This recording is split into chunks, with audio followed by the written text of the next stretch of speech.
Hello, my name is Car Montaño, and my teammates are Angela Vera and Valeria Tolentino. And for today's class, we will be discussing cultural appropriation. This term refers to the taking over the creative, artistic topics, practices, and objects regarding a whole cultural group and using them to advantage and personal interest, while not being part of the culture. It can be considered a problem according to the book The Complexity of Identity, Who Am I?, written by Beverly Daniel Tatum. This book mentions about how our culture is part of your identity, personality, and presence around the world. By appropriating a culture, you are robbing the identity and personality of a whole group, taking from their property. So the local and global examples. The local example, it's when Carolina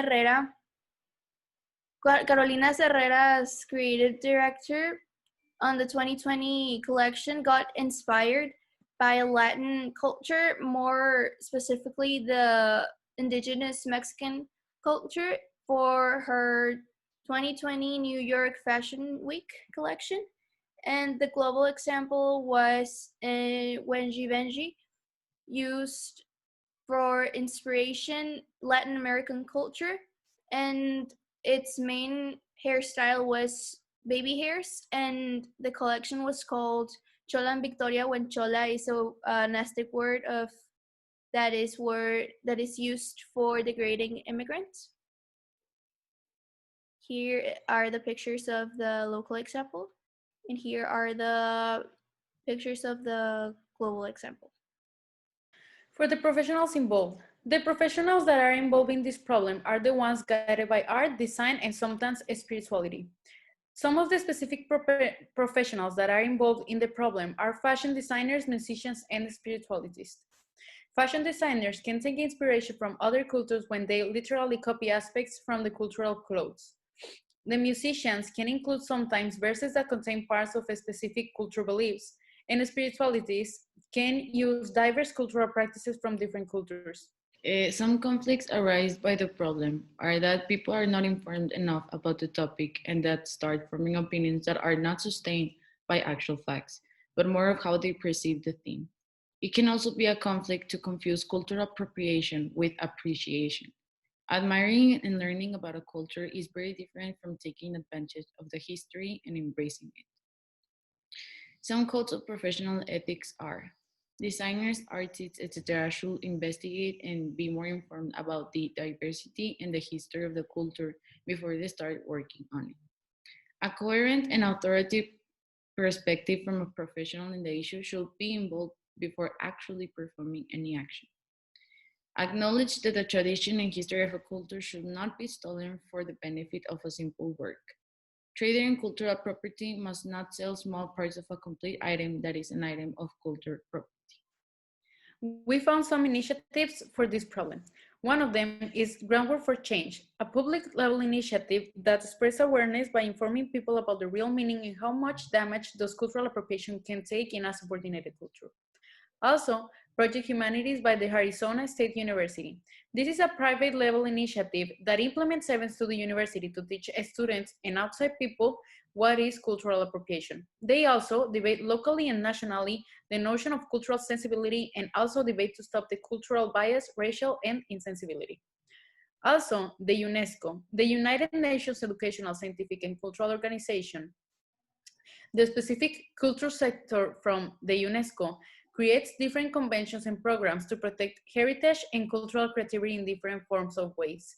One of them is the International Fund for the Promotion of Culture, which aims to give prominence and recognition to cultures in the developing of individuals and societies. Also, the Intangible Cultural Heritage Fund, which consists of granted assistance from the Intangible Cultural Heritage Fund for activities while safeguarding the cultural heritage. And for last, the Fund for the Protection of Cultural Property in the event of armed conflict, which consists of financial assistance for measures to be taken in peacetime and assistance for measures to be taken for protection of cultural property during periods of conflict. Consequences on people's dignity. Culture for many people is a part of their identity. So it's harmful in a way that little by little this starts losing its real meaning and you don't get to know and understand the history behind it. This affects people's dignity since it's taken part of them, their identity, their roots, and their history. When a dominant culture is benefiting from a subordinating one, it's a form of oppression since they are claiming ownership of something that is not theirs. How we will fix the problem? To fix this problem, we will start by informing people about the issue and why it is harmful. In bigger situations, we will imply the use of a policy designed specifically for cultural appropriation cases, consisting of the one appropriating the culture receiving a punishment according to how deep the appropriation was. This also leading to a follow-up with the people affected with the situation to see what they think and what will be a proper apology for them, their identity, and their culture. For this process to be followed, the situation should be reported and then the victims and the aggressions should be identified to the process to continue correctly. So this following video, it's an example of how cultural appropriation is done well. The Osplin is showing a model of how it could be done right.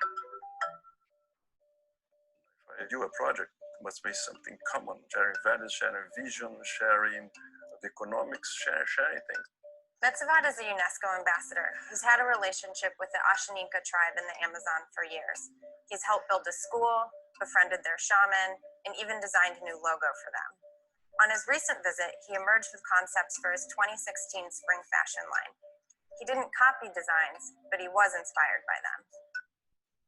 The way that he's doing this right, it's because he is understanding and living part of their culture.